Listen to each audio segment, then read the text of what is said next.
Hey everybody, it's Brian. We've got a streak coming up of warm, dry days, and that means I've got to take some time and get the drip system that I have up and running.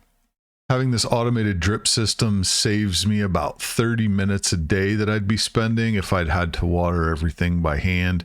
It also helps me to grow my plants bigger because I know they're getting water every day, and a lot of these plants just love water. So the more you can be consistent with your watering, the better they're going to respond, the bigger they're going to get.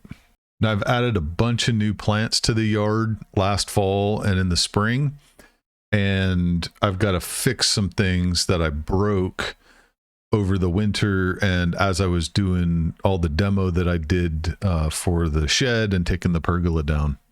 Now, the brain of the system is this device here.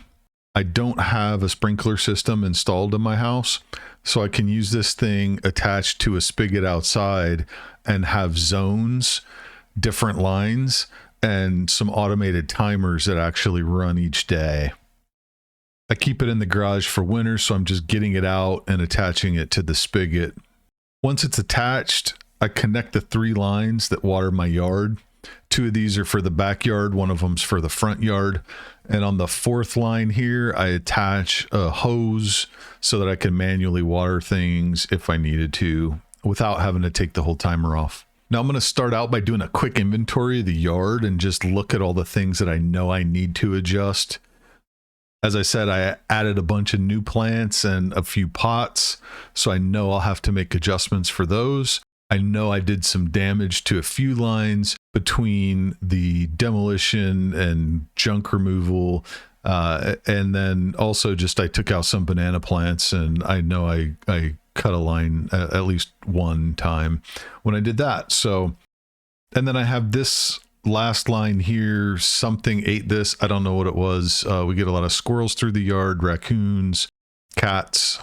I don't think a cat ate it, but something ate this line. I'm going to have to fix it. Okay, getting into it. It helps if you hit record. I already fixed this first one. The camera wasn't recording, but it was just a quick fix. I cut off what was damaged and added a new extra piece with the 1/4-inch connectors to bridge this gap that was created when I cut the damaged part out. This next area has 2 lines that run through it. One line goes on to feed some of the pots in the patio. The other lines run around this ground area over here. I moved the plants that I had here, so right now there's not anything growing here, at least that I want growing here. So I don't need water here for now. But instead of removing that extra line, I'm going to use what's called a goof plug. And this allows me to just cap that line. It's not going to push water out. And that way it's there for when I do plant something back in here, it'll be easier to add a line back to water the plants here. This next line had its drip head ripped off during the shed demo. I've got to cut off the tip because there's a broken piece from the old head just inside here. And I put on a replacement head. This is a 4-gallon head, but realize I don't like the setup with the pot because this is a much bigger pot than what was here before. And with one head, it's only going to water half the pot. So I'm going to adjust and add a 2nd drip head so the smaller plants that we put around the edge of the pot are all going to get water as well. I'll reuse some of the hose here that I just took off of the previous section when I cleaned that up. This is an inline drip head that will deliver 1 gallon per hour to one side of the pot. And then I'll have the red 4 gallons per hour that will cover the palm tree and the plant on the other side. Now, all of these heads are rated for gallons per hour. It tells you how much water they put out. You can get half a gallon per hour, 1, 2, or 4 gallons per hour in a single drip head. They've got mini sprinklers that you can get, all kinds of crazy things.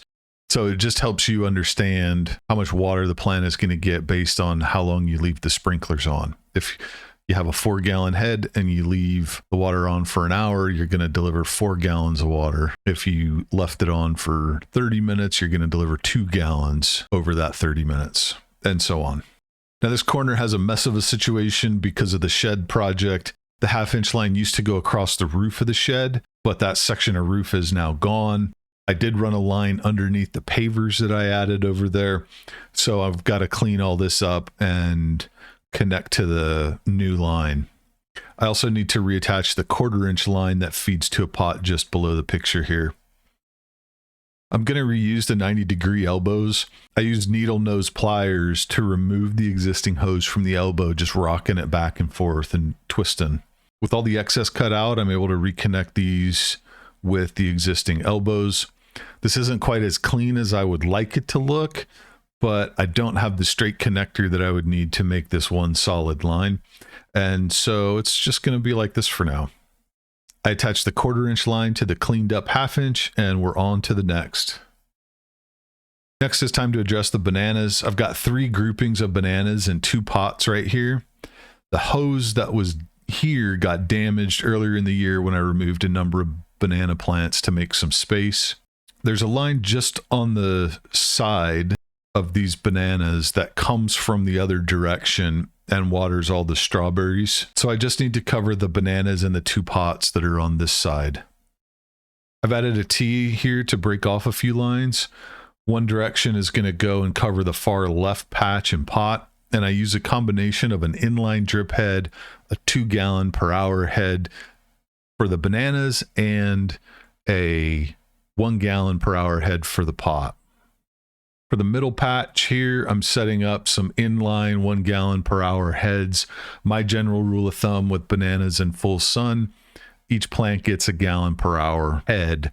That's going to run 30 minutes a day. So each plant is going to get roughly 1/2 gallon of water a day. I use another T to split off a line for the far group and another T to get to the second pot. And the pot gets a gallon per hour head, and the patch gets 4 different heads for a total of 4 gallons per hour for those 4 bananas.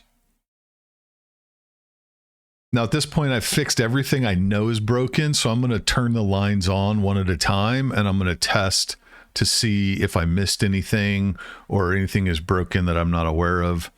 I can manually override the timers by turning this dial to the right. That's not supposed to happen.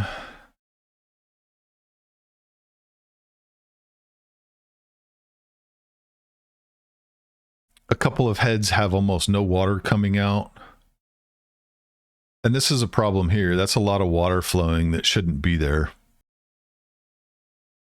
That'll do it. Add this to the list of things that need to get fixed. This line sprung a leak as well from when I tore down the pergola, so I'll have to fix that. The first leak on this elbow, this is going to be a super ghetto fix, but it's going to be really fast compared to the alternative. I'm using electrical tape pulled really tightly to slow the leak. It's not going to stop at 100%, but it's going to stop it good enough. It's just a pinhole leak, and the excess water is just going to drip down into the bark and help water these lilies. So it's good enough, and it's a lot faster than what I would need to do to replace this elbow right now. So we're going to do it like this and move on to the next. This next one is damaged in a couple of spots, so I use tape to show where the damage is and make sure that I have all of the damage covered. And then I cut that section out that was marked with tape. I use a 1/4-inch connector to connect these 2 pieces back together because the hose is long enough, it's going to reach the pot no problem that it's going to. The line that was shooting out of the bananas here, I cap with a goof plug.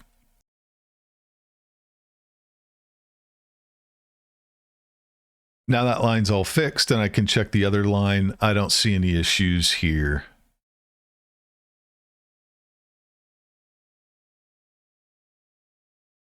With all the existing lines in the backyard fixed, I can start adding lines for the new stuff. Now these yucca already had a line, so I'm going to be able to take that existing line and repurpose it, change it a little bit so that it covers all the plants in this area. I'm going to add a T so I can break off a line to cover the elephant ears and the Kong plant and the pot that's over here. The other side goes to water the lilies in the back, the yucca, and the ferns and pink spike I added in the fall. Now, while I'm over here messing with this, I'm looking a little bit closer at this yucca and I realize that there's more than one. So brief story on this yucca. I had bought 2 yucca that were about the same size 3 years ago. And the first year that I planted them, this one on the right here got destroyed by something. I thought it was gone. There was no plant left visible, but it appears the roots were still viable and a new baby popped out in its place the following year. So now I'm looking at it. I've actually got 3 plants right here. I'm going to take the time to separate one of these off and move it over. So now I've got another plant there growing off on its own. These other 2 are pretty close together. I'm not going to try and separate them for now. We'll let them duke it out and see which one makes it. For this last section, I'm using inline drip heads to give each plant 1 gallon per hour. This is probably more than they need because they are shaded a lot, but any extra water is going to feed the big palm that they're sitting under, so I'm not too worried about it. Moving down, this torch lily had an existing line, so I'm going to be able to add a couple of T's to get all the other new plants I added. I'm also using it to add a line for the Japanese maple that I moved here.